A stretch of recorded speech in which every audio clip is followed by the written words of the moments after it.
cœur à cœur unis, cherchez le repos dans le cœur de Dieu.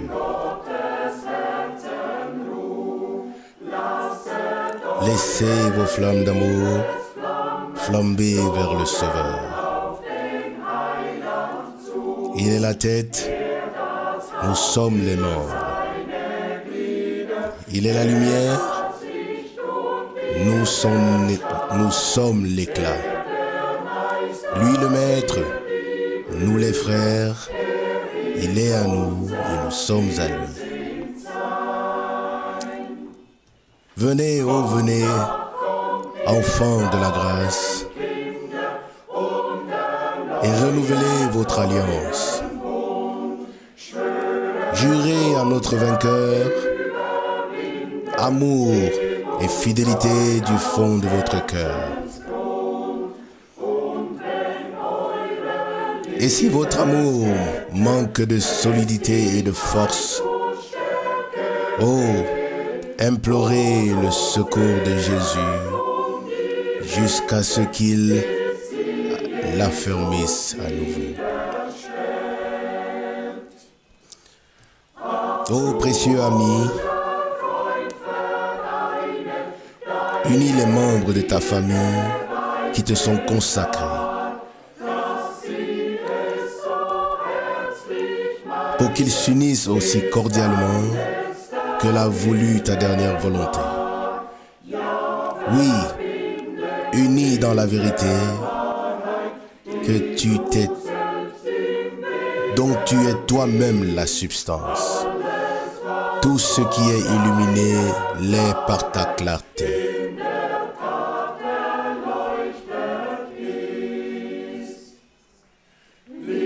Amour, tu as ordonné qu'on pratique l'amour. Oh, vivifie donc les esprits morts et inertes. Allume la flamme de l'amour, afin que chacun puisse voir,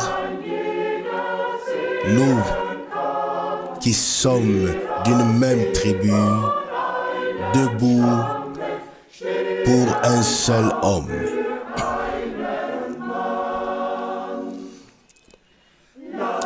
Fais-nous être unis comme tu l'es avec le Père,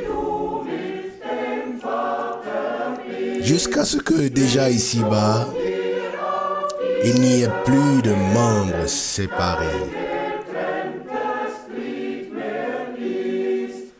Et c'est de ta flamme que notre lumière tire son éclat. Ainsi, le monde saura que nous sommes tes disciples. Amen.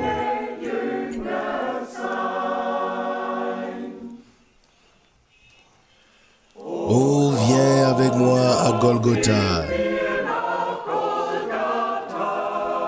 et vois ce qui a eu lieu pour toi à la croix. Là, il a souffert et prié pour toi, méprisé par les hommes, rejeté et ridiculisé, il est mort pour toi. Le Seigneur est mort pour toi. Oh, viens avec moi à Golgotha. Le Sauveur du monde a versé son sang. Et de cet homme que tu méprises tant, résonne à la croix la parole, tout est accompli. Il l'a fait pour toi. Oh, viens avec moi à Golgotha. Car là, étant sur la terre, le ciel se rapproche de toi.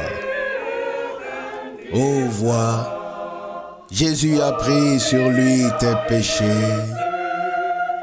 Quand sur la croix, il les a expiés dans la douleur en tant que sauveur.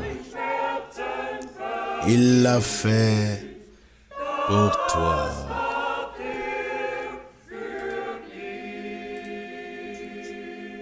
Bien-aimés frères et sœurs dans le Seigneur, nous vous saluons tous chaleureusement, vous tous qui êtes maintenant connectés pour voir et écouter cette émission vidéo. Nous sommes infiniment reconnaissants au Seigneur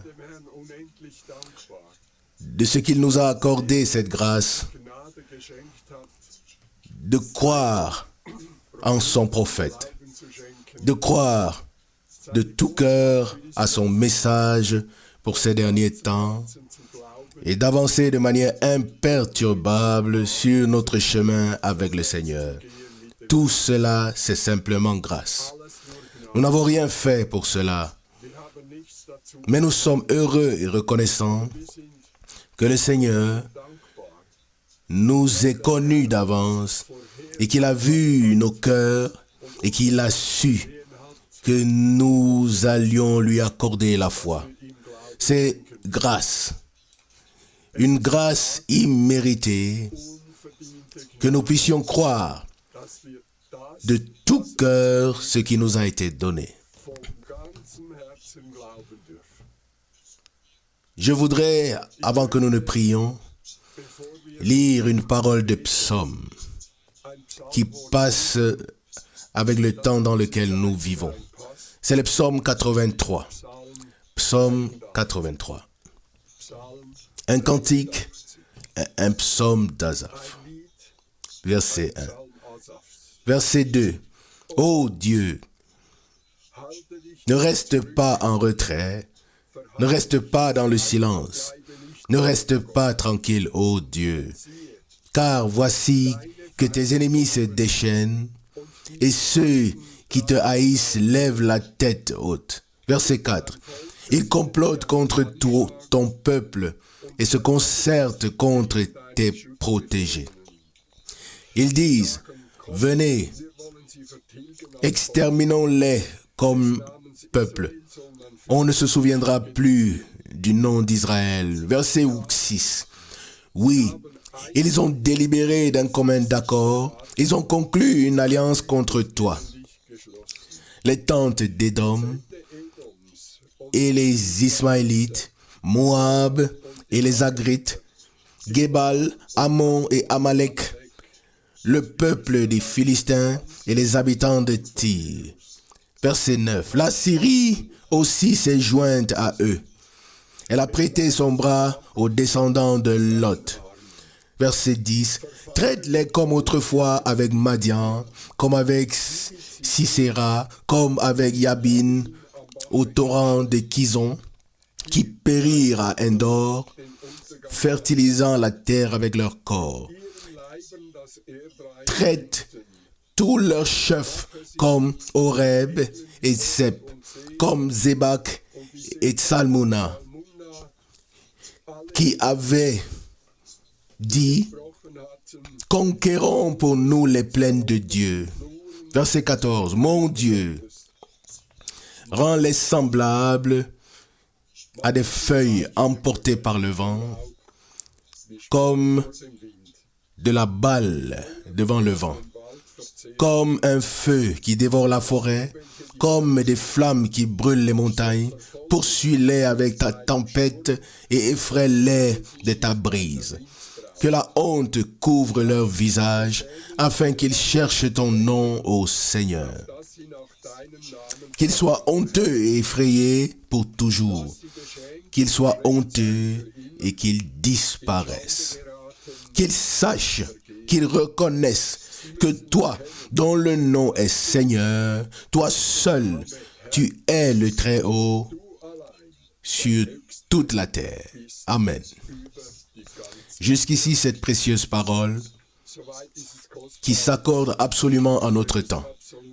Il n'y a rien d'autre à ajouter à cela, mais nous voyons, au vu des événements mondiaux, que la venue du Seigneur est proche. Alors, nous voulons nous laisser préparer pour le jour de son glorieux retour, afin que nous soyons prêts à partir, prêts à être revêtus du vêtement blanc pour le jour du retour glorieux de notre Seigneur Jésus-Christ. Prions ensemble. Fidèle Père Céleste, nous te remercions. Nous te donnons tout honneur, toute louange pour ta bonté, pour ta grâce que tu exerces sans cesse sur ton peuple. Seigneur, bénis tes serviteurs qui t'ont toujours servi fidèlement. Bénis-nous tous, nous qui écoutons ta parole. Sois présent en toutes choses. Nous te remercions, Seigneur, de nous permettre de sortir aussi de cette retransmission. Bénis, à toi la louange, l'honneur et la gloire dans ton merveilleux et glorieux nom de Jésus. Amen. Nous allons maintenant écouter une retransmission vidéo avec une prédication traduite de Frère Branham, suivie d'un service de guérison divin. Que le Seigneur nous bénisse tous. Amen. Chers frères et sœurs dans le Seigneur, moi aussi, je voudrais vous saluer tous très chaleureusement depuis Zurich.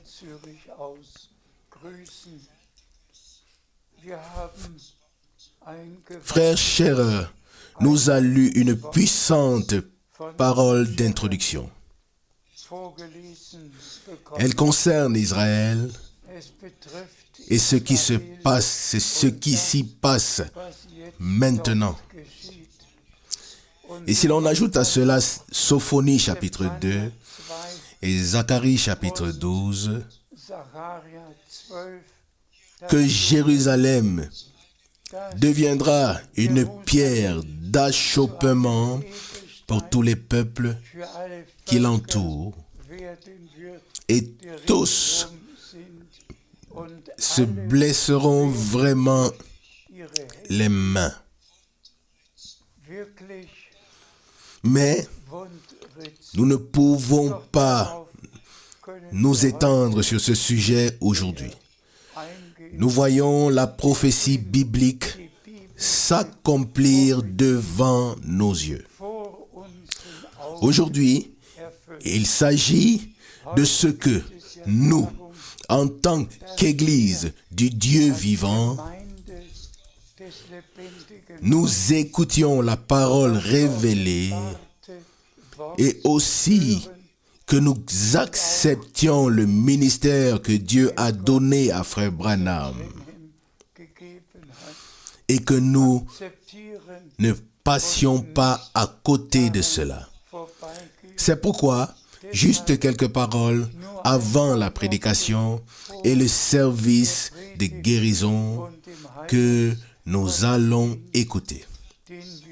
Dieu a veillé, a pris soin de ce que les retransmissions soient écoutées dans le monde entier et que tous les croyants, dans tous les peuples, dans toutes les langues, écoutent le dernier message et expérimentent leur préparation.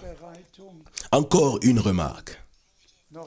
Frère Branham était un homme très simple. Dans la prédication que nous allons écouter, il a aussi mis ensemble des témoignages, des expériences et la parole. Mais la confirmation que le Seigneur a donnée était tout simplement si importante. Tout comme pour notre Seigneur. Il ne s'est pas contenté de prêcher, il a aussi guéri les malades. Il y a eu des miracles et des signes. Et c'était la même chose avec frère Branham et son ministère. Que tous dans le monde entier soient bénis. Tous ceux qui écoutent maintenant ou qui écouteront maintenant ce que le Seigneur a à nous dire et qui voient aussi ce qu'il fait dans notre temps ou ce qu'il a fait dans notre temps. Soyez bénis dans le saint nom de Jésus. Amen.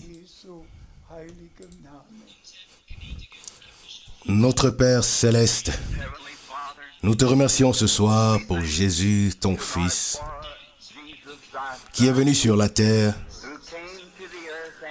et a été fait péché pour nous, a pris notre place sur le bois du calvaire, afin que par sa justice, nous devenions justes par notre foi en son œuvre. Nous te remercions de nous avoir accordé ce privilège dans une heure où il n'y a plus d'espoir. Tout espoir de sécurité nationale, tout espoir de vie chez soi et dans les nations ont disparu. Et les nations sont contre les nations, les royaumes contre les royaumes. La nature elle-même est dans l'attente car la fin est proche. Les tremblements de terre, les éboulements, la mer bouge. Nous sommes si heureux qu'il y ait un rocher, un refuge au temps de la tempête. Nous te remercions pour cela et nous te prions, Père, de rester avec nous pour la suite du voyage. Que ce soit une occasion spéciale, Père. Beaucoup de nombreuses cartes de prière ont été distribuées pour des personnes pour lesquelles nous devons prier, qui sont malades. Puisse-t-il ne rester aucune personne faible après le service. Puis chaque pécheur venir à toi ce soir lorsque le frère Taffy fera l'appel à l'autel. Que chaque homme, chaque femme qui est ici, qui n'est pas encore croyant, puisse t'accepter comme son sauveur personnel. Puisse les rétrogrades revenir à Dieu, car nous reconnaissons que l'heure est proche. Nous te le demandons dans le nom de Jésus. Amen. Vous pouvez vous asseoir. Cette journée a été une journée inhabituelle pour moi. Aujourd'hui, j'ai eu le grand privilège de visiter le bureau de Abandon Life and Faith Digest. Comme vous êtes privilégiés d'avoir une telle chose dans votre ville, Dieu a pris des hommes qui se tenaient sur la rue pour chanter. Aujourd'hui, ils ont presque le monde dans leurs mains avec ce grand évangile. Comme je suis reconnaissant à Dieu pour ces grands hommes du fond de mon cœur, que le Seigneur continue à les bénir, frère Oral Robert et frère Tommy Osborne. Eh bien, mon cœur est toujours très submergé lorsque je vois le Seigneur aider son peuple, lorsqu'il fait quelque chose qui les aide. Chaque soir, je trouve des mouchoirs et des lettres sur lesquelles je dois prier. Et nous y croyons. J'ai lu que certains ont écrit d'oindre les mouchoirs. Peut-être que c'est OK. Nous croyons que tout ce que Dieu bénit, nous le soutenons. Mais si vous voulez considérer les Écritures, les mouchoirs n'ont pas été oints, mais ont été pris de Paul. Je crois que Paul était fondamental. Je crois qu'il a pris cela de l'histoire avec la Sunamite lorsque son fils a été ressuscité des morts. Élisée a dit à Géasi, prends ton bâton, mets le bâton sur la tête de l'enfant.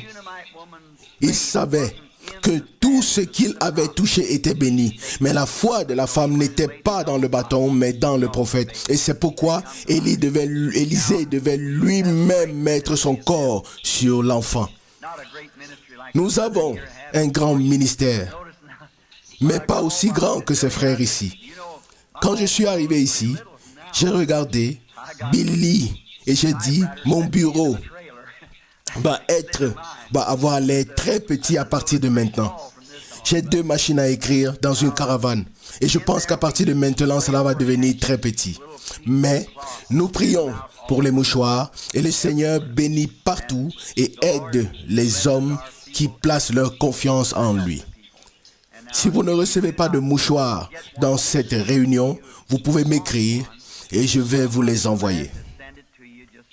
Vous savez que nous avons un travail et nous essayons de faire ce que nous pouvons. Même si nous répondons tardivement, nous répondrons et nous vous enverrons ces choses sans frais. Frère Duplessis va aussi parler. Il parle presque tous les soirs. Et si je viens, ce serait bien de commencer la ligne de prière. Aujourd'hui, nous avons décidé, j'ai parlé avec mon fils, nous avons décidé de distribuer les cartes de prière pour pouvoir ensuite appeler les malades à la ligne de prière. Chaque soir, nous avons compté sur le Saint-Esprit pour qu'il agisse et appelle les hommes afin que vous sachiez qu'il est présent. Je ne crois pas qu'il y ait quelqu'un sur terre qui puisse guérir. Même les médecins témoignent que la guérison ne vient que de Dieu. Il est écrit, « Je suis le Seigneur, ton médecin », Exode 15, 26. Nous remercions Dieu pour les médecins et les hôpitaux. Nous ne les jugeons d'aucune manière, mais il n'y a aucun médicament qui vous guérisse. Non, il n'y en a jamais eu et il n'y aura jamais. Ces médicaments aident les uns, mais ils nuisent aux autres et peut-être même les tuent. Il n'y a pas de guérison qui vienne des hommes. Si j'avais une blessure sur ma main, il n'y aurait pas de médicament, même si ce n'est qu'une banale blessure avec un couteau. Je pourrais alors couper avec un couteau mon manteau dans ma veste ou sur cette table. Eh bien, vous dites, frère Branham, le médicament n'est pas fait pour guérir le manteau, mais le corps. Bon, si je mourais ici maintenant et qu'on me prenait et qu'on embaumait mon corps avec un baume pour que j'aie l'air naturel pendant 50 ans, le meilleur médecin du monde pourrait recoudre la plaie, mais dans 50 ans, à partir de maintenant, l'incision serait identique à celle qui a été faite maintenant. Bien sûr, vous dites, la vie est sortie de toi. En quoi consiste la guérison? En quoi consiste-t-elle? Par le médicament ou par la vie? Le médicament ne peut pas construire les tissus cellulaires. Si je devais réparer ma voiture et changer le pneu et que, ce faisant, je me cassais le bras et que j'allais chez le médecin en disant, écoute, peux-tu soigner mon bras rapidement? Je dois changer mon pneu.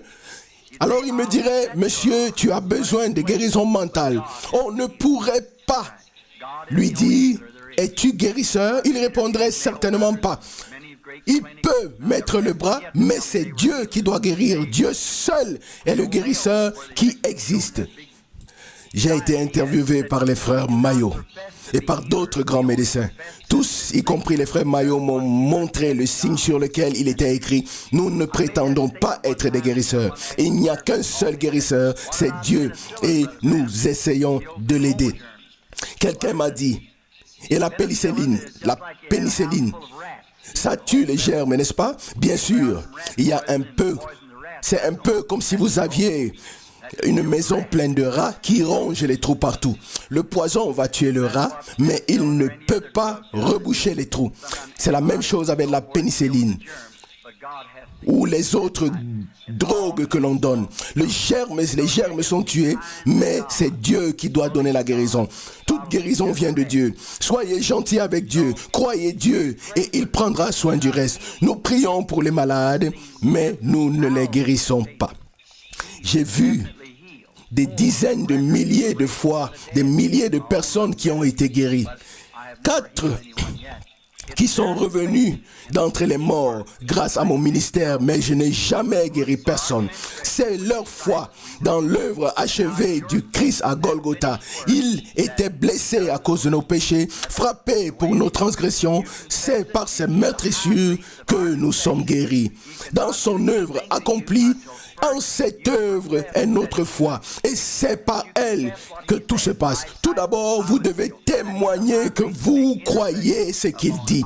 Par ses meurtrissures, je suis guéri. Ensuite, il est notre grand sacrificateur qui intercède pour nous. Si ce n'est pas l'évangile, je ne le sais pas. Alors, c'est que j'ai mal compris. Mais j'ai vu qu'il a fait beaucoup de choses. Un prédicateur m'a dit un jour, je ne crois pas, mais même si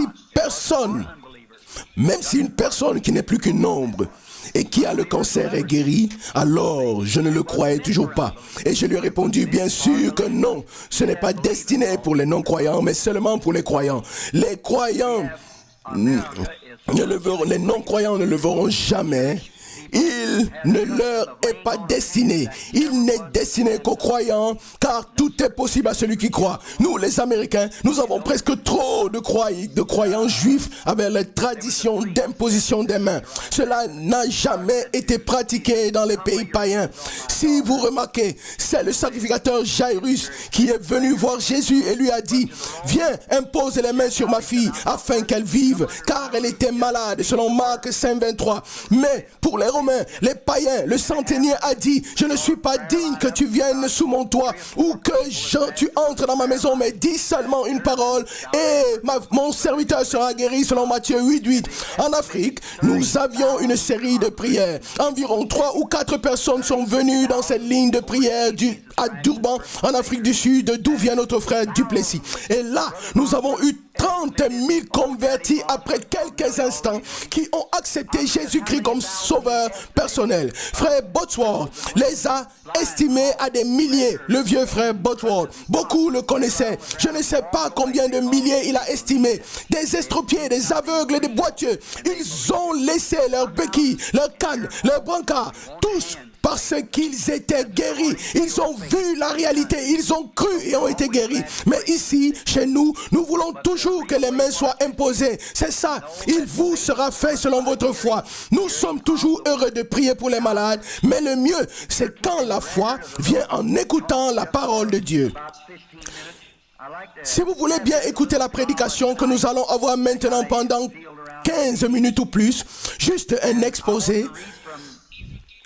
Dans cette réunion, je voudrais lire un passage de l'évangile de Matthieu, chapitre 14, verset 27. Matthieu 14, verset 27. Jésus s'adressa aussitôt à eux en disant, « Rassurez-vous, c'est moi, n'ayez pas peur. » Oh, comme j'aime ce passage biblique. Il devait être à peu près le coucher du soleil. Je peux me l'imaginer, quand ce grand pêcheur a poussé la barque dans l'eau. Ensuite, ils ont pris place dans la barque et il s'est assis à côté de son frère André et ils ont tous pris leur rame et ont commencé à padeler et à avancer. Il y a eu d'abord un silence sur la mer. Et après que le dernier ait eu fait signe de revoir à ceux qui étaient restés sur la rive, ils se mirent à ramer sur la mer. Et puis, ils ne pouvaient plus se voir. Et c'est le jeune Jean qui a dû essuyer la sueur de son front et a dit, « Frère, quand j'étais petit garçon, je me souviens que ma mère me prenait dans ses bras et me lisait les saintes écritures. Et comment elle a lu et m'a raconté comment notre peuple est venu dans ce beau pays, ayant été fait sortir d'Égypte, où ils ont été esclaves pendant 400 ans. Et comment le grand Jéhovah Dieu leur a fait tomber le pain du ciel et les a nourris pendant 40 ans. Je me souviens d'avoir dit, « Maman, est-ce que les anges ont cuit le pain et l'ont ensuite envoyé à notre peuple ?» Et elle m'a répondu, « Mon petit Jean, je ne crois pas que les anges aient cuit le pain.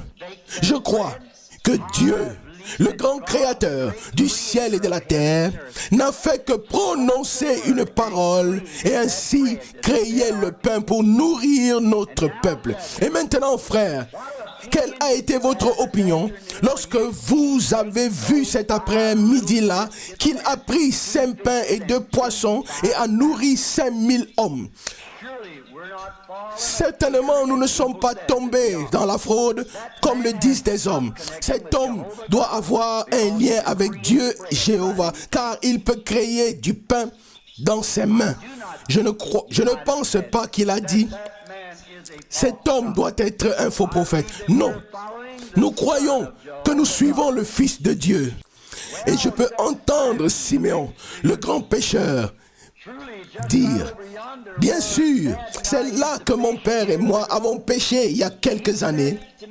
Et il m'a raconté, Siméon, je me fais vieux, je vieillis, j'ai essayé de servir Dieu toute ma vie, j'ai vécu aussi sérieusement que je le pouvais, et je vous ai élevé, mes fils, dans la foi, en ce même Dieu. Mais il semble que je ne verrai plus celui qui a été promis. Mais vous êtes jeunes, vous le verrez peut-être. Et maintenant, mon fils, avant que je ne parte d'ici, je veux que cela reste dans ton cœur. Bien sûr, son père a pu dire, mon fils, ne te détourne jamais de la parole de Dieu, de l'Écriture. Reste toujours avec la parole, quoi qu'il arrive. Car Moïse, notre prophète, nous a dit que Dieu, le Seigneur, suscitera un prophète parmi notre peuple, et cet homme sera le Messie. Il sera un homme ordinaire, ayant grandi parmi nous. Mais comment tu le reconnaîtras, mon fils? Il sera un prophète. Et souviens-toi que ce sera le Messie. Il y a longtemps que ce pays n'a pas eu un prophète. Puis quand André est venu me raconter les histoires selon lesquelles ce Jésus de Nazareth avait fait telle ou telle chose, j'en ai douté, mes frères. Andreas, viens à moi. Viens vers moi, quelque chose ne va pas avec toi. Je l'ai traité durement. Mais un jour, il m'a convaincu et je suis allé avec lui. Puis je suis allé le voir. Mais il n'y avait rien de spécial en cet homme. Il s'est tourné vers moi et m'a dit, tu es Simeon et le nom de ton père est Jonas, selon Jean 1, verset 42. Non seulement il connaissait mon nom, mais il connaissait aussi le nom de mon père qui craignait Dieu. Et c'était suffisant pour moi. Avant de le voir rompre le pain et le bénir, j'ai immédiatement cru qu'il s'agissait du Messie, car mon père m'a lu des Écritures et je crois que les Écritures ne mentent pas. J'étais satisfait de savoir que c'était le Messie. C'est à peu près à ce moment-là que Philippe a dû dire, frère, vous auriez dû voir le visage de Nathanaël. À l'époque, le jour où je l'ai conduit à Christ et où ils ont parlé ensemble et qu'il a été en présence de Jésus. Je lui avais dit à l'avance ce qui allait se passer. Mais il m'avait répondu, c'est une chose que tu t'imagines. Mais quand il est arrivé dans la présence de Jésus, Jésus lui a dit qui il était, qu'il était honorable, sérieux et sincère. Nathanaël était étonné quand il lui a dit où il se trouvait. Avant d'arriver à la réunion, Nathanaël était alors convaincu qu'il s'agissait du Fils de Dieu. Ensuite, je peux voir André, comment il met ses mains autour de Pierre. Eh bien, qu'avons-nous tous ressenti, dit-il, lorsque nous sommes allés à la ville pour acheter du pain. Et quand nous sommes revenus, et nous avons vu qu'il parlait avec quelqu'un. Et nous nous sommes approchés pour écouter. C'était une femme de mauvaise réputation. Et c'est à elle qu'il parlait là, au puits de Jacob. Et nous avons entendu comment il lui a dit, va chercher ton mari. Et nous sommes regardés et elle a dit, je n'ai pas de mari. Oh, nous avons pensé, maintenant quelque chose va se passer. Elle a dit, je n'ai pas de mari du tout. Et là, regardez, il l'a regardé et dit, tu as bien répondu, car tu as 5 maris et celui que tu as maintenant, ce n'est pas ton mari. Selon Jean 4, verset 15 à 18. Oh frère, avez-vous vu l'expression du visage de la femme, elle se tourna rapidement et dit, Seigneur, tu dois être le prophète. Nous savons que lorsque le Messie viendra, il nous dira tout cela. Mais qui es-tu? Il donna alors cette réponse tout à fait satisfaisante à la femme. Je le suis, moi qui te parle. Avez-vous vu l'air qu'elle avait? Elle se retourna si paisible, puis elle a couru dans la ville et a dit, venez voir un homme qui m'a dit tout, n'est-ce pas le Messie que nous attendons? N'est-ce pas le prophète dont Moïse a parlé, qui viendrait dans les derniers jours? Il est là, près du puits, maintenant un homme qui m'a dit tout ce que j'ai fait. Avez-vous vu, frère, quand ces Samaritains sont sortis de la ville, ils n'ont pas demandé qu'ils répètent encore une fois les choses, mais ils étaient satisfaits du témoignage. Amen. Voyez, la barque a ensuite continué la traversée de la mer dans Matthieu 14, verset 27. Ça devait être à peu près à ce moment-là que Satan se leva et dit, oh maintenant, je les ai tout seuls, sans lui.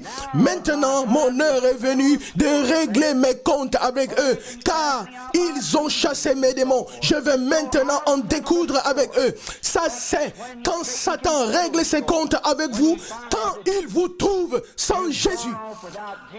Voyez-vous, c'est à ce moment que Satan entre dans l'assemblée. Si vous êtes tellement intéressé par les choses,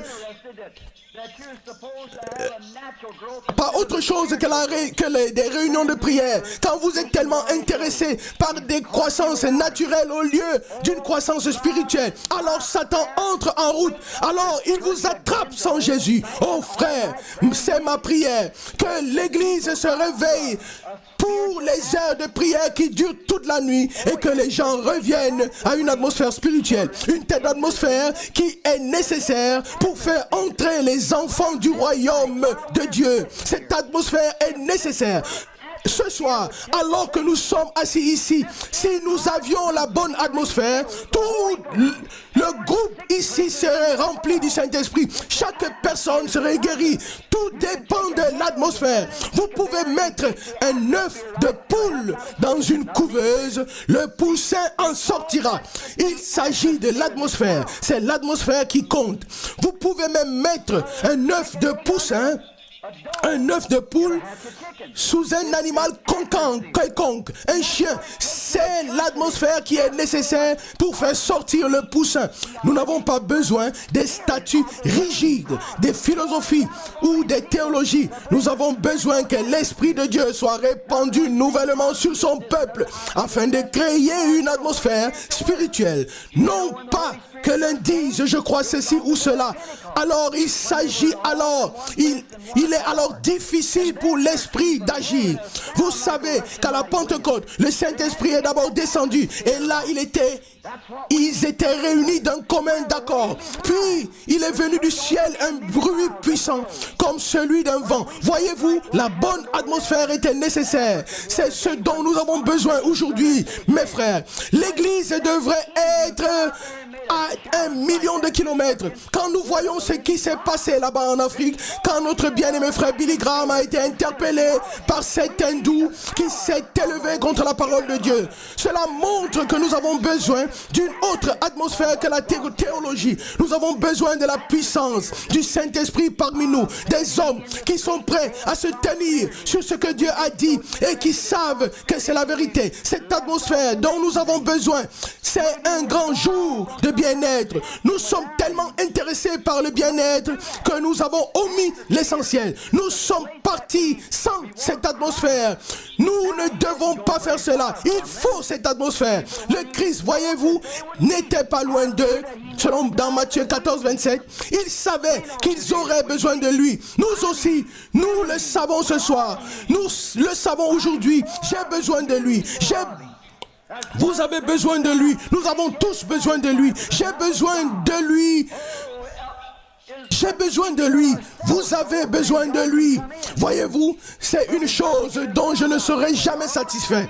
Je voudrais toujours plus de Dieu. Ah, si nous pouvions nous laisser tomber et renoncer complètement à nous-mêmes pour qu'il puisse entrer. Nous devons renoncer à nous-mêmes, à nos idées et à tout pour que le Saint-Esprit puisse entrer, pour qu'il puisse faire ce qu'il a promis et nous le rappeler. Jésus savait que ses disciples allaient être dans le besoin.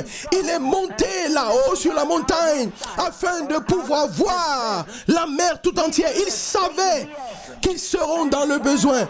Et il les aiderait. Voyez-vous, dès qu'ils seront hors de sa présence, Satan sera derrière eux. Il est monté très haut sur la montagne afin de les voir et de les observer pendant le voyage. Non seulement cela, mais il est monté très haut. Il est d'abord monté à Golgotha. Il a accompli l'œuvre, puis il est monté dans le ciel. Il voit d'éternité en éternité. Il savait que son église serait dans le besoin. Son œil est fixé sur les siens. Son œil veille sur moi.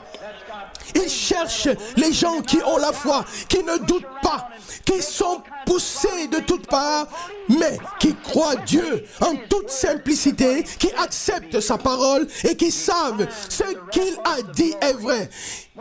Il est entré dans la gloire, traversant la lune, le soleil, après sa résurrection. Et il est écrit dans les Saintes Écritures, il est écrit que les saints de l'Ancien Testament sont montés avec lui et les anges ont regardé et se sont exclamés. Même les saints de l'Ancien Testament, lorsqu'ils sont entrés, il a été dit, levez-vous, portes antiques et ouvrez-vous pour que le roi de gloire entre, selon Psaume 24, verset 7. La question était, qui est le roi de gloire? Le Seigneur de la domination, puissant dans le combat et dans la bataille. Verset 8 du Psaume 24.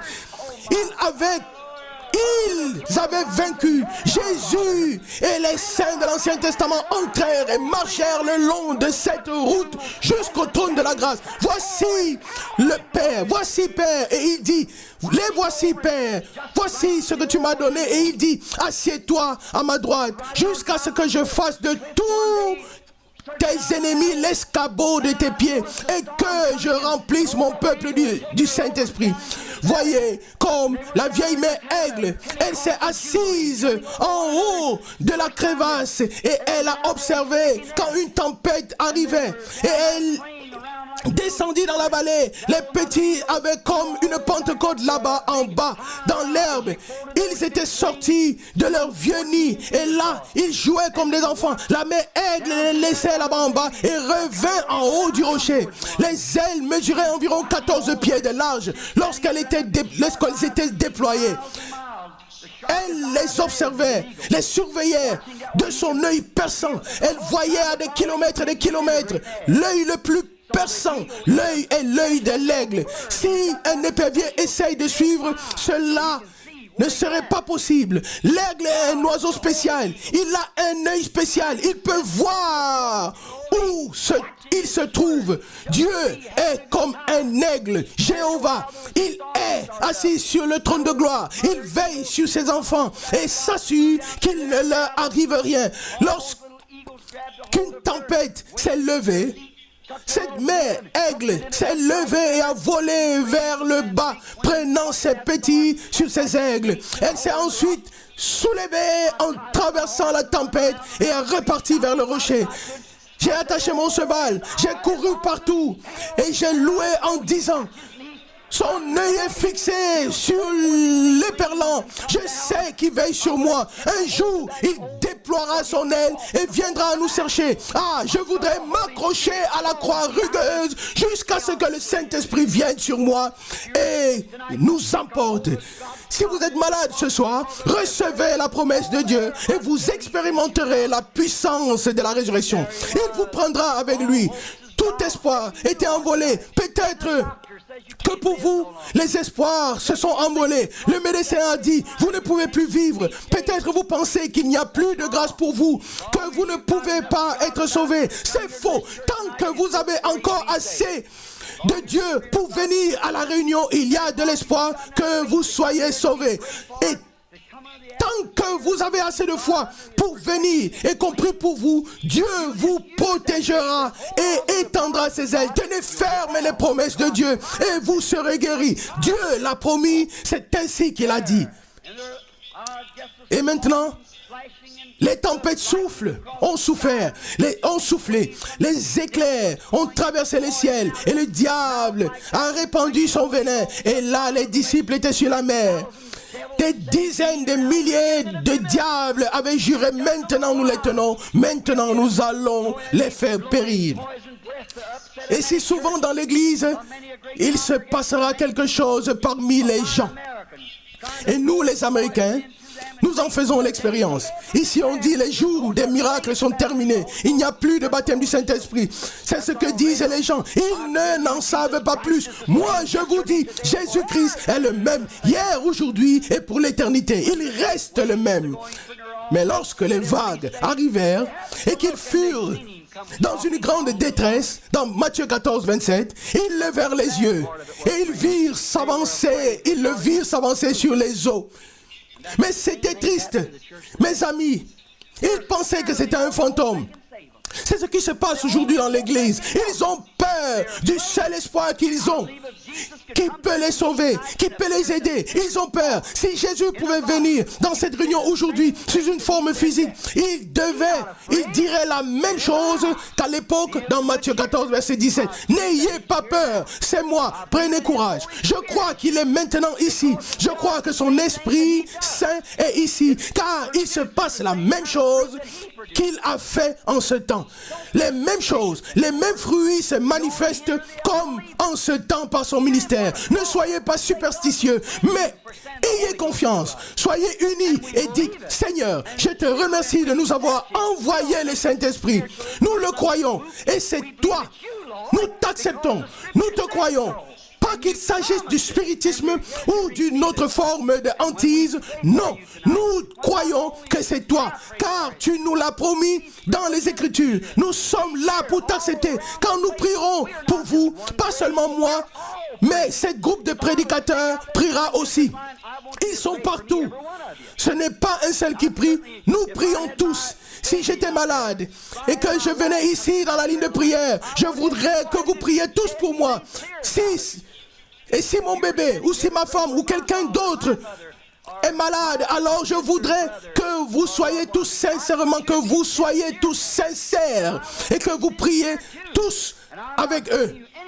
Et si vous devez prier pour mon père, pour ma mère, pour ma soeur, pour mon frère, pour mes proches, alors j'aimerais que vous soyez sincères. Et moi aussi, je veux être sincère et honnête. Je ne vous dis rien d'autre que ce que disent les Écritures. Le Christ vous a déjà guéri. Vous avez déjà été guéri depuis plus de 1900 ans. Vous avez été guéri par ces meurtrissures. Et si vous pouvez vous tenir ici aujourd'hui, son corps est assis ici à la droite de Dieu. Quand il reviendra, le temps s'achèvera, l'enlèvement aura lieu, l'église le rencontrera, nous le rencontrerons dans les airs. Sa venue sera comme l'éclair qui brille de l'est à l'ouest. C'est ainsi qu'il viendra. Tout œil levera, toute langue confessera, tout genou fléchira. Mais son esprit est ici. Au jour de Luther, ils vivaient sous la sanctification. Au jour de Wesley, ils vivaient par la sanctification. Et l'église s'était rétrécie. Puis il vint le réveil de Pentecôte avec l'effusion du Saint-Esprit et la distribution des dons de l'Esprit. Maintenant, nous arrivons à la prière, à la pierre de fête. Et l'Esprit de Dieu doit être dans l'église. Le même Esprit qui était en elle. Voyez, quand Dieu a confirmé l'alliance avec Abraham, savez-vous ce qui s'est passé? On a égorgé des colombes. Les colombes et la bête. Qu'est-ce que c'était? En Amérique, on fait un contrat. Puis on mange ensemble. On se serre la main. Et on est d'accord. Au Japon, on se jette le sel quand on fait ce contrat. Et en Orient, on a tué un animal. Comme Abraham a tué le bélier. Et ainsi de suite. Ou un bouc et ainsi de suite. Vous connaissez les 3 animaux qu'il a abattus. Et ensuite, il est écrit, le contrat est écrit. Et ils se sont placés entre les 2 animaux partagés Et si quelqu'un rompait le contrat, il devait devenir comme l'animal abattu. L'un prenait une partie du contrat et l'autre partie du contrat, et les deux devaient être d'accord. Vous voyez, il fallait que ce soit la même chose. C'est ce que Dieu a fait à Golgotha. Dieu a montré à Abraham qu'à travers son fils Isaac, Jésus viendrait. Et Dieu a amené Jésus à Golgotha. Là-bas, il a été divisé. Le corps, son corps, à la droite et à la droite de la majesté de Dieu, et il a envoyé son esprit sur l'église, et à la résurrection, l'esprit qui était en Christ devra être sur l'église, sinon ce n'est pas le même contrat. J'espère que vous voyez, frères et sœurs, que dois-je... J'espère que vous voyez, frères et sœurs, de quoi s'agit-il? Le même esprit qui était sur lui doit être sur vous. C'est son contrat. Le même esprit. Celui qui croit en moi fera les mêmes œuvres que j'ai faites, a-t-il dit dans Jean 14, 12. Il est ici ce soir. Inclinons nos têtes. Il y a ici parmi nous quelqu'un, une femme, un homme, une fille, un garçon qui ne le connaissent pas dans le pardon des péchés, et vous voudriez que nous nous souvenions de vous dans la prière, et vous diriez: Seigneur, fais de moi un vase par lequel tu puisses agir. Avant que nous voyons quelque chose qu'il fasse, ne voulez-vous pas maintenant lever les mains et dire: Frère Branham, je veux accepter Christ. Que Dieu vous bénisse partout, sur la tribune, ici, à ma droite. Que Dieu vous bénisse, sur la tribune, devant moi, sur la tribune à gauche. Si vous n'êtes pas chrétien, je vous en prie, que Dieu vous bénisse. Que Dieu vous bénisse, mon garçon. Ici, à la gauche, que Dieu vous bénisse. Je vois votre main. Dieu vous voit. Il sait tout de vous. Très bien. Père Céleste, ils ont levé les mains. Je crois qu'ils sont sincères.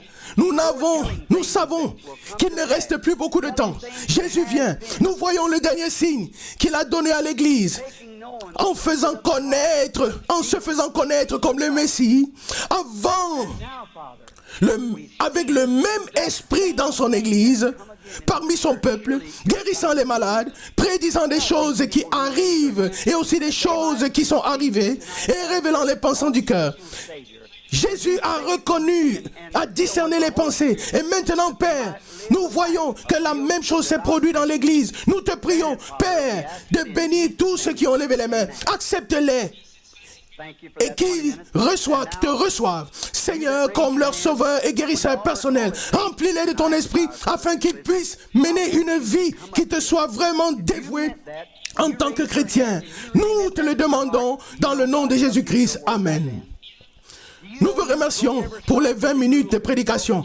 Et vous qui avez levé les mains, quand l'appel à l'autel sera donné par notre frère Duplessis, si vous l'avez pensé, vous savez, Dieu vous prend au mot. Vous savez, vous avez même bravé la gravité. Oui, vous dites, qu'est-ce que c'est? Vous avez levé la main. Jésus a dit, celui qui croit en moi aura la vie éternelle et n'entrera pas en jugement, mais il est passé de la vie à la mort, selon Jean 5, verset 24. Eh bien, vous dites, qu'est-ce signifie le fait de lever la main? Vous savez que la gravité maintient votre bras vers le bas et vous ne pouvez pas le soulever, mais l'esprit qui est en vous est vivant, et l'esprit qui vous a témoigné que vous étiez perverti et que vous voulez lever la main vers votre Créateur. Voyez-vous, c'est l'esprit en vous qui a fait cela, sinon votre main serait restée baissée. Mais par la décision que l'Esprit a prise, vous avez levé la main. Et si vous l'avez pensé, votre nom a été écrit dans le livre de l'agneau, si vous l'avez vraiment cru. Maintenant, ceux qui avaient cru ont été ajoutés à l'église. Maintenant que nous voulons prier pour les personnes qui sont dans la ligne de prière, je voudrais que vous avanciez et que nous prions les uns pour les autres et que vous témoigniez publiquement. Si vous lui rendez témoignage devant les hommes, il vous rendra témoignage devant le Père. Mais si vous avez honte de lui devant les hommes, il aura honte de vous devant le Père et ses gens.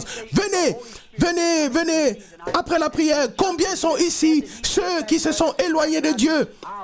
Et vous lui avait promis de revenir. Je crois que nous sommes encore dans le temps de la grâce. Vous voulez revenir à Dieu et vous dites que lorsque le Saint-Esprit entre dans l'assemblée, s'il fait la même chose, vous aussi, vous allez revenir.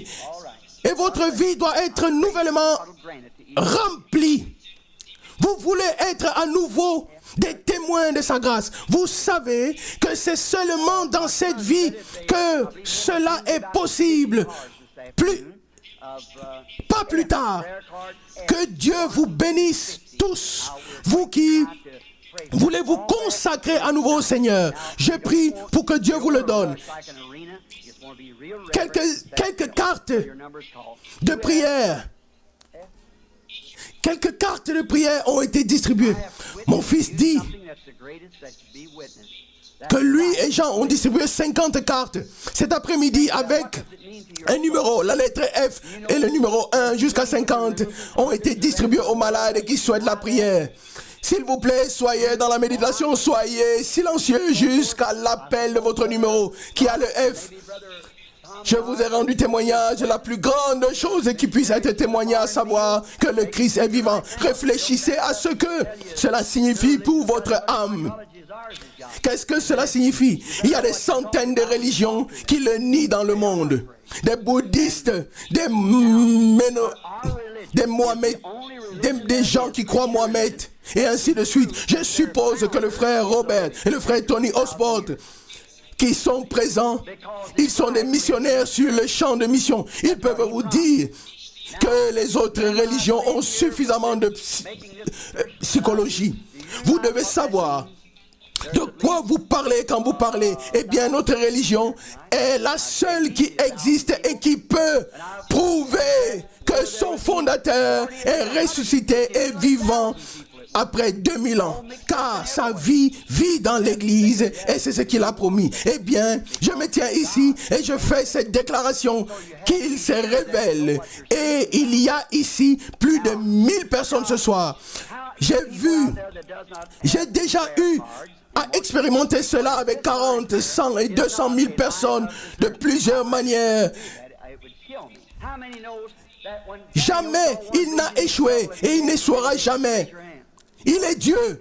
Vous devez être sûr de savoir de quoi vous parlez. Maintenant, vous, les gens qui n'ont pas de carte de prière et qui voulaient que l'on prie pour vous, ceci n'est pas une ligne de prière avec le don de discernement. Comme beaucoup savent que lorsque Daniel a eu une vision, il s'est senti mal pendant quelques jours. Et à ce temps-là, quand la femme, à la perte de sang, a touché le bord du vêtement de Jésus-Christ, il a demandé qui m'a touché. Ils ont tous nié. Mais il a regardé dans l'assemblée et a dit, ta foi t'a sauvé, selon Luc 8, verset 45-48. Il a dit que son écoulement de sang était terminé et que c'était la foi qu'elle avait qui l'a touché. Il n'avait pas ressenti un contact physique, mais un contact spirituel. Et toute la foule l'a harcelé. Et Pierre a dit, pourquoi demandes-tu qui m'a touché? Il répondit, j'ai senti qu'une force est sortie de moi. Combien le savait-il? Il a perdu les forces. Bien sûr, une femme a touché le Fils de Dieu et il a perdu les forces et a dit, la force est sortie de moi. Qu'en est-il alors de moi lorsque je vois une vision? Jésus a dit, les choses que je fais, vous les ferez aussi, et même des choses plus grandes, selon Jean 14, verset 12. Je sais que la vraie traduction de ces textes, la traduction originale est « Vous ferez encore davantage », car c'est par l'Église universelle que cela se fera. Nous ne pouvons pas faire de plus grand que ce qu'il a fait. Il a guéri les malades, il a rendu la vue aux aveugles, ressuscité les morts et ainsi de suite. Nous ne pouvons pas faire plus en quantité, en qualité, mais nous pouvons faire plus en quantité. Voyez-vous, aujourd'hui l'Esprit de Dieu est ici. Il est en Afrique, en Australie, partout. Voyez-vous, quand Dieu était sur la terre, sous la forme humaine, Jésus-Christ, il était Dieu révélé en tant qu'homme. Eh bien, toute la plénitude divine habitait en lui dans la chair. Il était Dieu révélé. Personne n'a vu le Père, mais le Fils unique l'a manifesté. Il s'est manifesté lui-même en Jésus-Christ son Fils. Il a recouvert la Vierge Marie et a créé en elle la cellule sanguine. Tout le monde sait que la cellule sanguine, la sémence vient de l'homme. Et c'est là que Dieu l'a créé. Et la vie doit être là. Et la vie vient toujours de l'homme. Dans ce cas, Dieu était l'homme. Ce n'était pas quelque chose qui constituait une relation sexuelle. Non, Jésus était Dieu lui-même. Le sang de Dieu était en lui, créé par Dieu, et en lui habitait corporellement la plénitude de la divinité. Il avait l'esprit sans mesure. Nous avons l'esprit avec mesure. Si j'allais dans l'océan avec ce don que Dieu m'a donné, en comparaison avec lui, ce serait une cuillère pleine comparée à l'océan. Ce don qu'il m'a donné est comme une cuillère pleine tirée de l'océan. Il avait tout l'océan. Mais si vous examinez la chose, l'eau de la cuillère que j'ai a les mêmes composantes que l'eau de l'océan tout entier, seulement en quantité différente. Nous avons l'esprit selon une mesure. À nous, il a donné avec mesure, mais sur lui, il est venu sans mesure. Les œuvres qu'il a fait, son Église doit aussi les faire. Il s'est divisé dans l'Église afin que son œuvre puisse se poursuivre à travers l'Église. Il n'est pas étonnant que les gens ne puissent pas comprendre. Dans le chant, ô amour de Dieu, si plein, si tendre, il est dit que ce chant a été trouvé dans un asile d'aliénés. Quelqu'un essayait de sonder l'amour de Dieu. Personne ne peut l'exprimer. Dieu a tant aimé le monde qu'il a donné son Fils unique afin que tous ceux qui croient en lui ne périssent pas, mais qu'ils aient la vie éternelle. Jean 3, verset 16. Quelle invitation Dieu nous a-t-il faite? Mes amis, nous devrions avoir honte si nous ne le servons pas. Vous comprenez? Je dis que c'est comme une cuillère pleine. Eh bien, il est présent ici dans cette réunion. Christ est ici. Le croyez-vous? Eh bien, afin que vous le sachiez, est-ce que quelqu'un n'a jamais vu ce qui se passe dans les réunions? Oh oui, presque plus de la moitié de l'assemblée. Vous voyez? Eh bien, je ne peux pas continuer à prendre le temps. Mais vous tous qui croyez Dieu et qui n'avez pas de carte de prière, que le don de discernement soit efficace là-bas. Avez-vous assez de foi pour toucher son vêtement? Avez-vous la foi? Si vous croyez, bien, vous pouvez l'avoir. Si Jésus-Christ est le même hier, aujourd'hui, éternellement, le croyez-vous? Est-ce le souverain sacrificateur qui est assis à la droite de la majesté de Dieu et qui intervient pour nous lorsque nous confessons? Est-il un souverain sacrificateur qui a de la compassion pour nous? Vous, les nouveaux venus, le croyez-vous aussi? Comment agira-t-il alors si vous le touchiez aujourd'hui? S'il est le même hier, aujourd'hui et pour l'éternité. La femme a touché son vêtement et il lui a dit alors ce qu'elle avait et qu'elle était guérie. C'était sa foi. Croyez-vous la même chose aujourd'hui? Priez. Vous priez. Voici l'invitation. Quel est le don de discernement? Que le don de discernement soit efficace ici. Si vous, les personnes qui sont ici dans la ligne de prière, voyez que je ne peux que prier et imposer les mains. Jésus a dit, voici les signes qui accompagneront ceux qui auront cru. Ils imposeront les mains aux malades. Marc 16, verset 17. Pas seulement les mains, pas seulement mes mains, mais toutes les mains de ceux qui croient. Nous ne sommes pas ici pour montrer quelque chose. Nous ne sommes pas des gens de spectacle. Non, nous sommes des chrétiens. Nous sommes ici pour révéler et vous donner l'évangile de Dieu. Il a fait la promesse et a promis. Dieu a établi dans l'église des apôtres ou des missionnaires.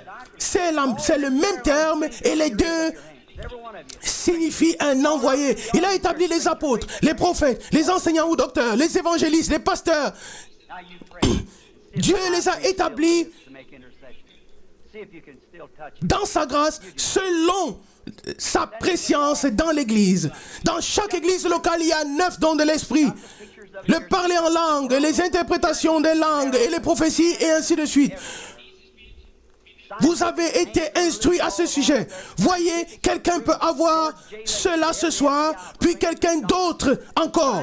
Voyez, si Christ est parmi nous, qu'il le prouve. Ayez foi, ayez confiance, qu'il y ait au moins 2 ou 3 qui soient appelés quelque part dans l'assemblée. Priez et dites, mon Dieu, fais que cet homme me parle. Je ne sais rien. C'est lui qui fait tout. Car tous ceux qui sont étrangers, tous ceux-ci sont étrangers à moi dans la ligne de prière. Levez les mains, vous tous qui êtes étrangers à moi dans la ligne de prière. Tous ceux de l'assemblée qui sont étrangers à moi, regardez. Maintenant, priez et voyez si le souverain sacrificateur est encore vivant et intervient pour nous. Si vous pouvez encore le toucher, alors touchez. Alors touchez. Fuyez les superstitions et tout sera enlevé. Même la photo a été prise et connue en Allemagne, en Amérique, au Canada et partout. Cette photo avec l'image surnaturelle de la colonne de feu a été accrochée à Washington comme preuve. Le docteur George Lacey a témoigné que cela n'a rien à voir avec la philosophie car la lumière était là et a été prise. Ce n'est pas la philosophie. Tiens. La femme qui est assise là, la tête baissée, est en train de prier. Tu veux être guéri de tes hémorroïdes.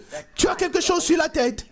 Les 2 sont guéris. Rentre chez toi, tu es guéri. Voyez-vous, la femme qui est assise là à la fin, elle a levé la main vers la bouche. Tu veux te débarrasser du diabète. Crois-tu que Jésus te guérira? Rentre chez toi, tu es guéri. Jésus-Christ t'a guéri. L'homme assis ici, avec l'hypertension, crois-tu que Dieu va te guérir? Le crois-tu? Bien, lève-toi. L'homme là-bas, avec ta cravate rouge, je ne te connais pas, je ne sais pas qui tu es. Tu m'es étranger, rentre chez toi. Tu es en bonne santé, le Christ t'a guéri. Croyez-vous tous? Vous qui êtes ici, pour la première fois, qui est le premier sur cette plateforme? S'il vous plaît, restez ici. Sommes-nous des étrangers, l'un et l'autre? Dieu nous connaît tous deux. Il y a une femme ici. Ma main. Je n'ai jamais vu cette femme de ma vie. Pour que vous puissiez voir, comme une preuve infaillible que le Christ, l'Esprit Saint est ici. Eh bien, si l'Esprit Saint me révélait à moi, et que je dise, femme, tu es malade, eh bien, ce serait vrai. Mais cela pourrait être facile à dire. Mais peut-être que tu es malade. Et je le dirai. Je vais t'imposer les mains. Dieu va te guérir. Cela aussi, tu pourrais le croire, bien sûr. Et je dirais, le Saint-Esprit est ici. Je le crois. Mais, s'il me dit quelque chose que tu as fait, ou comme nous l'avons considéré aujourd'hui dans les Saintes Écritures, alors tu sauras qu'il doit s'agir d'une force quelconque. Je ne te connais pas. Je ne t'ai jamais vu, n'est-ce pas? Assemblée, vous les personnes qui n'avaient jamais été dans l'assemblée auparavant, levez les mains. Si cela est révélé, la femme ne me connaît pas, je ne la connais pas. C'est une image, comme dans Jean 4. Jésus et la Samaritaine, là-bas au puits. Et il lui a dit ce qui lui était arrivé. Vous y pensez tous. C'est ici. Aujourd'hui, ici, que le Saint-Esprit agit. La femme, elle peut être chrétienne, elle peut ne pas l'être, elle peut être malade ou non, ou en difficulté financière, je ne le sais pas, je ne sais rien d'elle, mais si on lui dit ce qui en est d'elle, alors c'est à vous de croire. Si vous doutez, alors gardez-vous de le dire, car la parole prononcée contre l'esprit ne sera jamais pardonnée, ni dans le monde, ni dans ce monde, ni dans le monde à venir. Je ne sais pas ce qu'il dira, mais quand il parlera, tu sauras si c'est la vérité. Tu es chrétienne, et je ne dis pas cela parce que tu bouges les lèvres. Non, pour cela. Parce que tu bouges les lèvres et fais semblant. Mais je sais que ton esprit m'accueille. Tu es consciente qu'il se passe quelque chose. Un sentiment doux et humble entre toi et moi. Et il y a la lumière entre toi et moi. Tu veux que je prie pour toi. Tu as une excroissance et tu as une excroissance sous ton bras droit. Et c'est une excroissance. Penses-tu que Dieu peut me dire qui tu es? Madame Lindsay, tu peux rentrer à la maison, tu es guérie. Croyez-vous maintenant de tout votre cœur? Eh bien, prions tous, soyons en prière. Que notre Père Céleste te guérisse. Viens, maintenant tu sais qu'il m'a été montré ce que tu as. Bien sûr, oh Dieu, dans le ciel, sois miséricordieux. Dois-je le dire? Le souhaites-tu? Tu as un problème de femme, n'est-ce pas? Va ton chemin. Crois que Dieu t'a guéri. Tu es guéri. Oh Seigneur, je prie que tu aides notre frère et que tu le guérisses pendant que j'impose les mains sur lui. Viens mon frère. Oh Dieu, guéris mon frère. Je prie au nom de Jésus. Viens donc. Crois-tu que tu seras bien et que tu guériras? Ne doute pas. Oh Père, je te prie pour que tu le guérisses. Viens. Voyez-vous, la vision ne guérit pas. Elle dit seulement ce qui ne va pas avec vous. Dieu guérit. Il est ici, bien sûr. Il n'est pas seulement ici avec celui-ci ou celui-là. Il est ici avec tous. Viens. Crois-tu que Dieu puisse me dire quelle est ta difficulté? Croiras-tu que cela vient de Dieu? Eh bien, tu veux que je prie pour pour cette excroissance sur ton visage. Mais vois si l'Esprit Saint révèle autre chose. Bien sûr, on peut voir la végétation sur ton visage. Bien sûr, c'est sur le visage. Tant mieux. Je dois prier pour cela. Tu es un homme gentil, tu es un prédicateur. C'est vrai, tu n'es pas d'ici. Tu viens d'un autre état, d'un état avec beaucoup de bois. Tu viens de l'Arkansas. Tu pries pour quelqu'un là-bas qui a le cancer. Tu as été guéri du cancer une fois et ton cancer était sur ton cou. Et j'ai prié et le cancer est tombé. C'était à Jonesboro. C'est ainsi dit le Seigneur. C'est vrai. Tu crois que Dieu peut me dire qui tu es? Révérend Shepard, votre foi est grande. Va, tu es guéri. Ayez la foi, ne doutez pas. Soyez tous en prière. Priez tous pour les malades. Si c'était votre mère ou quelqu'un de votre famille, je prie pour que tu lui rendes la vue, pour qu'il soit guéri. Oh Seigneur Jésus-Christ, oh Dieu, j'impose les mains sur cette femme, qu'elle soit guérie au nom de Jésus. Les yeux aveugles de ce garçon se sont ouverts lorsqu'il est monté. Il est monté sur l'estrade là-bas. Louons le Seigneur pour ce qu'il fait. Amenez ce garçon ici. Si seulement vous pouviez croire. Toutes choses sont possibles à celui qui croit. Au nom du Seigneur Jésus, sois guéri. Que Dieu te bénisse. Crois-tu de tout ton cœur? Viens. La grande puissance de Dieu est ici. Père, au nom de Jésus-Christ, guéris ce frère. Viens, sœur. Crois-tu de tout ton cœur, ô Père Céleste? Je te prie, guéris-la maintenant au nom de Jésus, car je prie au nom de Jésus. Acceptez-le, crois-le, Avez-vous tous cru de tout votre cœur? Est-ce qu'on a déjà prié pour elle? Crois-tu que Dieu puisse me dire autre chose à ton sujet? Est-ce que tu crois? C'est quelque chose de sérieux. Tu as besoin d'encouragement dans la foi. Crois-tu qu'il peut me le dire? Tu veux que je prie pour l'excroissance? Tu as une faiblesse. Tu es nerveuse à propos de quelque chose. Tu as un proche, c'est ton mari. Il était ici dans la réunion et il devait rentrer à la maison. C'est vrai. Crois-tu que Dieu peut me dire qui tu es? Madame Austin, tu peux rentrer chez toi. Tu es en bonne santé. Ne doutez pas. Ayez foi.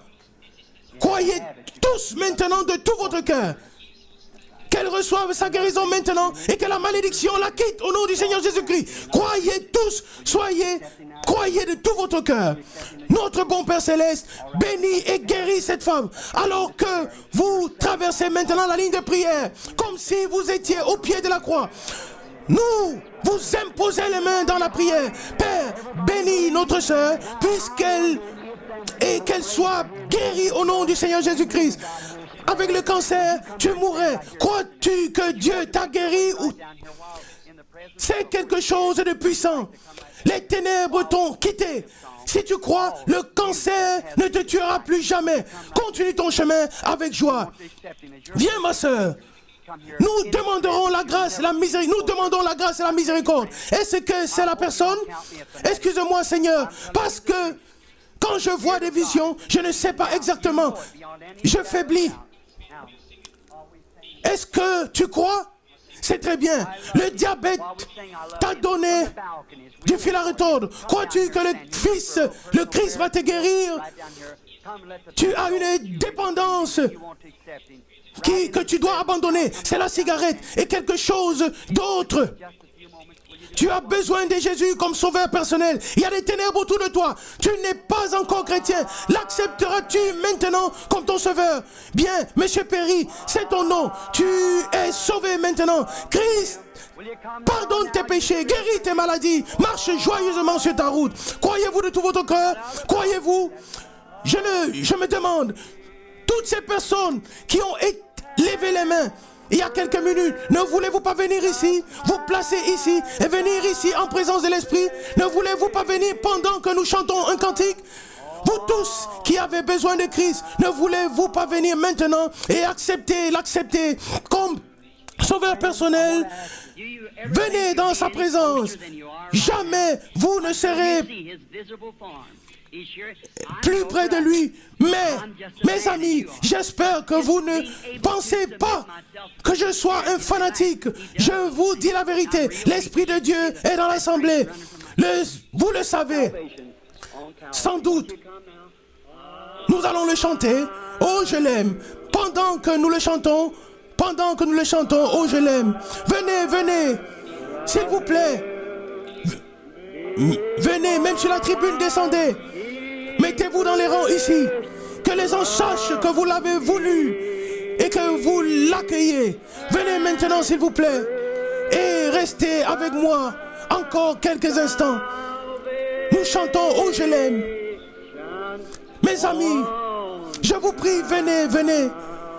Vous êtes maintenant proche du Seigneur. Il est si proche. Vous ne le verrez plus jamais aussi près.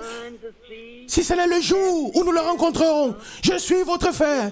Et si j'ai pu me mettre à sa disposition, vous aussi venez maintenant. Je vous prie. Il a préparé le salut pour nous à Golgotha. Nous chantons encore une fois. Oh, je l'aime, car il m'a aimé le premier et a acquis mon salut au bois du Calvaire. Le Seigneur, qui connaît les secrets du cœur, qui fait voir les aveux, qui fait entendre les sourds, qui fait parler les muets, il est ici. Ne voulez pas tous venir maintenant? Si vous venez, vous qui avez rétrogradé, éloigné de Dieu, froid dans votre cœur, ne voulez pas venir maintenant? Oui, si vous voulez recevoir son Esprit Saint, pourquoi ne voulez-vous pas venir? Ne pensez pas que je ne connais pas les Écritures. N'attendez pas que les miracles d'Apocalypse 11 se produisent maintenant. Un jour, il se tournera vers les Juifs et alors ce sera le moment. Croyez-moi, je suis un serviteur de Dieu. Lorsque les Juifs recevront le Christ comme Messie, le temps des païens sera terminé. Maintenant, c'est votre heure. Venez, nous chantons encore une fois de plus nous chantons encore une fois qu'au jour du jugement, je n'aurai pas à répondre. Oh, je l'aime. Frère prédicateur, venez ici. Oh, je l'aime, car il m'a aimé le premier et a acquis mon salut au bois du Calvaire. Oh, sa présence est ici. Venez ici, s'il vous plaît. Venez, mes frères. Oh, sa présence est ici. Venez. Venez, s'il vous plaît. Venez, mes frères.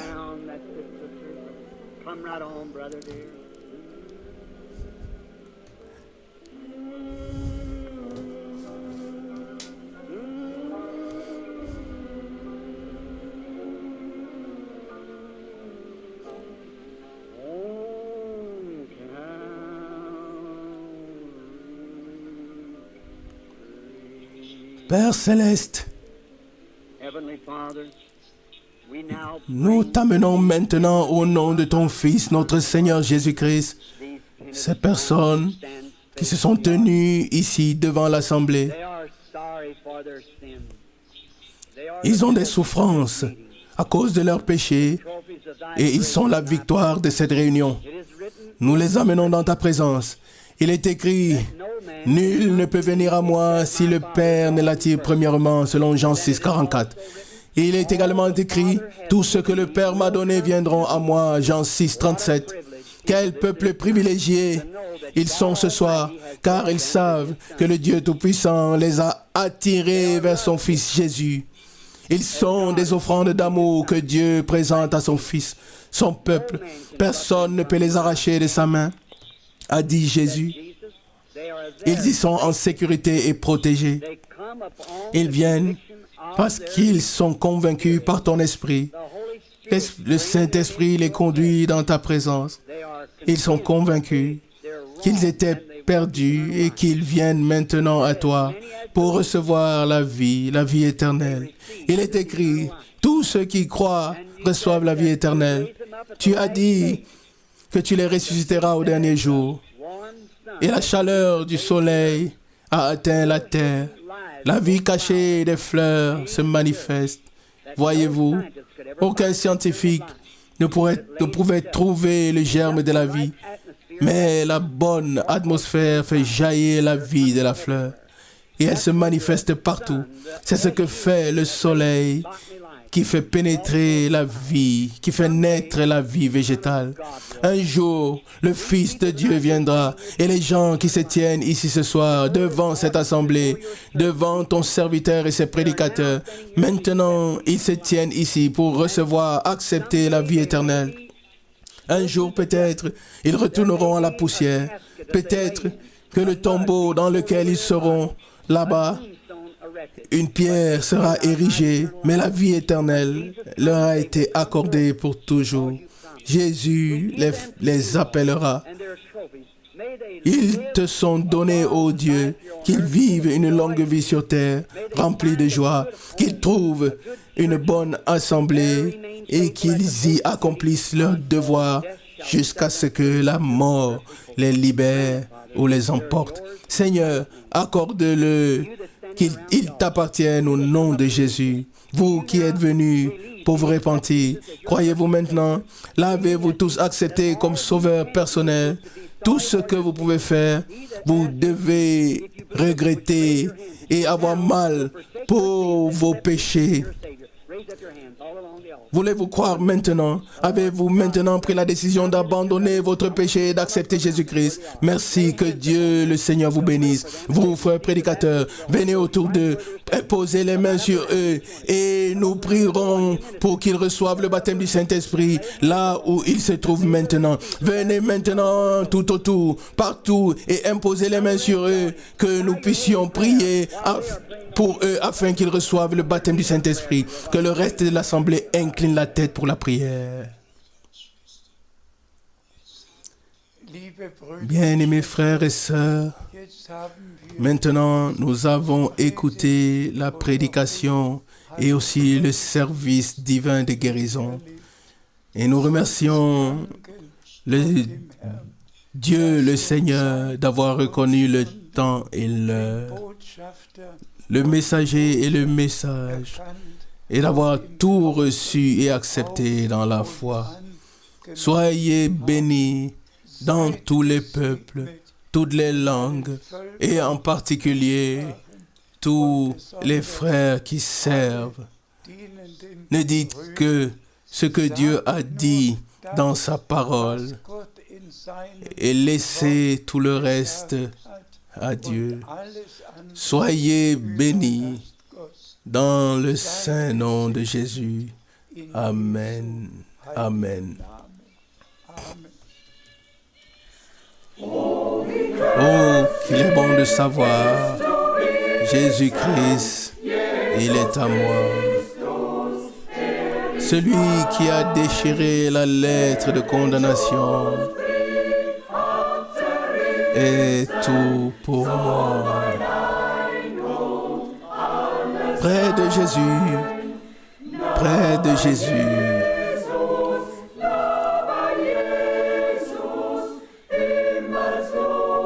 L'air céleste nous enveloppe. En attendant en silence devant sa face, nous nous tenons tous dans la prière. Plus près du cœur de mon Sauveur, tel est le mot d'ordre, jour après jour. Totalement consacré à toi, quoi qu'il arrive, près de Jésus,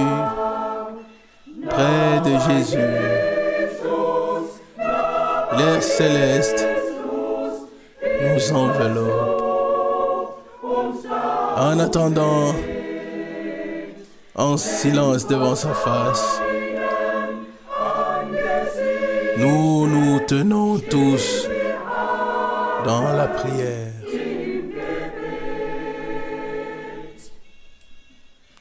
Oh mon Sauveur bien-aimé, libère-moi de mon propre moi. Que mon travail et mes efforts soient le reflet de ta vie. Près de Jésus,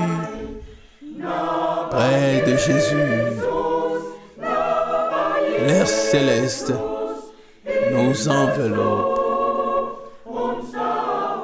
En attendant en silence devant sa face,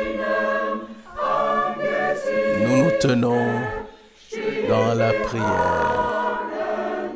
Amen.